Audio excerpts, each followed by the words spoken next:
Era baru Timnas Indonesia, siapa yang akan tersingkir diam-diam?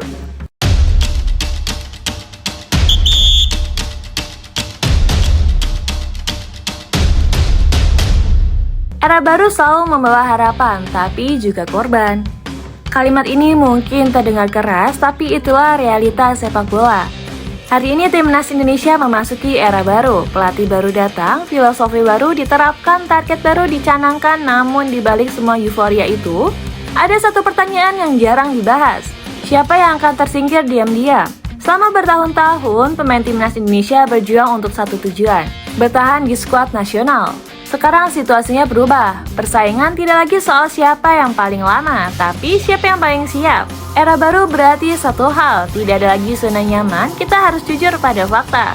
Jumlah pemain berkualitas Indonesia saat ini lebih banyak dari sebelumnya. Ada pemain lokal yang konsisten, ada pemain naturalisasi yang berpengalaman, dan ada pemain abroad dengan level kompetisi tinggi. Masalahnya, slot hanya 11, artinya beberapa nama besar mungkin harus rela duduk di bangku cadangan. Atau lebih parah, tidak dipanggil sama sekali. Inilah hukum sepak bola modern. Pelatih baru tidak peduli reputasi masa lalu, ia hanya peduli performa hari ini. Gol kemarin tidak menjamin tempat besok, nama besar tidak menjamin menit bermain. Dan bagi sebagian pemain, ini adalah perubahan paling menakutkan. Sekarang kita bicara tentang realita yang jarang dibicarakan publik. Ada pemain senior yang dulu tak tergantikan, ada pemain muda yang kini lebih cepat dan lebih agresif. Pertanyaannya bukan lagi siapa yang paling terkenal, tapi siapa yang paling cocok dengan sistem baru.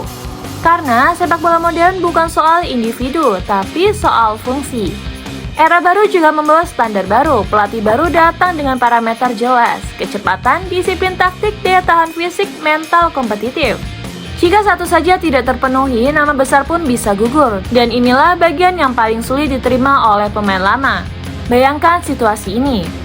Seorang pemain yang dulu selalu starter, tiba-tiba harus bersaing dengan pemain muda 21 tahun. Pemain muda itu mungkin belum terkenal, tapi lebih cepat, lebih lapar, dan lebih adaptif. Siapa yang akan dipilih pelatih? Jawabannya sudah jelas, namun tersingkir bukan selalu berarti buruk. Kadang, pemain tersingkir bukan karena jelek, tapi karena sistem berubah. Contohnya, bek bertipe bertahan mungkin kalah prioritas dibandingkan bek yang bisa build up. Gelandang lambat mungkin tergeser oleh pemain box to the box. Striker target man bisa kalah dari penyerang cepat yang pressing tinggi. Ini bukan soal kualitas pribadi, ini soal kebutuhan sistem. Sekarang mari kita bicarakan soal tekanan mental. Era baru bukan hanya persaingan fisik, tapi juga persaingan psikologis. Pemain harus menerima 3 hal pahit.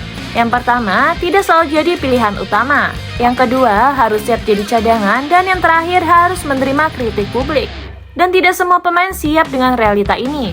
Tekanan terbesar justru datang dari luar lapangan. Media, netizen, ekspektasi publik, satu kesalahan kecil bisa viral. Satu pertandingan buruk bisa menghapus reputasi.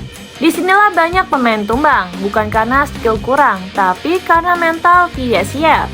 Sekarang kita sampai pada pertanyaan utama. Siapa yang paling beresiko tersingkir? Jawabannya bukan satu nama.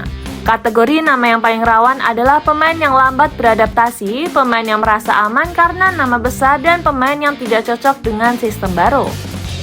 Sepak bola modern tidak memberi ruang untuk rasa nyaman, tapi jangan salah, era baru juga membuka peluang besar. Pemain muda yang selama ini hanya jadi pelapis, kini punya kesempatan emas. Pemain yang dulu dianggap biasa bisa naik level jika cocok dengan filosofi pelatihnya.